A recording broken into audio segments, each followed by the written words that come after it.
Televisions at CES are always getting bigger, brighter, and more bendable. And this year, LG put all three qualities in one TV. So you imagine a big 65-inch TV, press a button and it kind of rolls down like a lampshade into a tiny little box. Thin as paper and rollable like a poster, the screen uses OLED technology, or organic light-emitting diodes, which produce a superior picture and can be made incredibly thin. They say 0.18 millimeters thick for the panel itself. That's how it's able to get extremely thin and still produce a picture.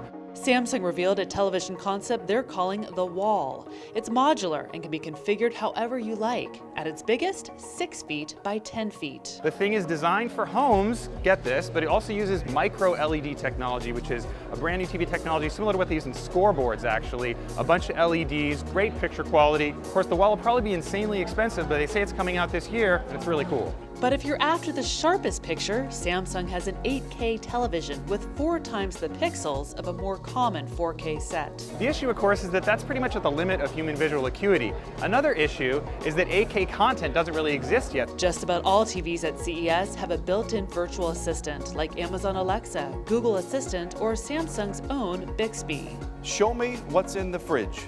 Proving these CES TVs have beauty and brains. I'm CNET's Tsuboi for CBS News, Las Vegas.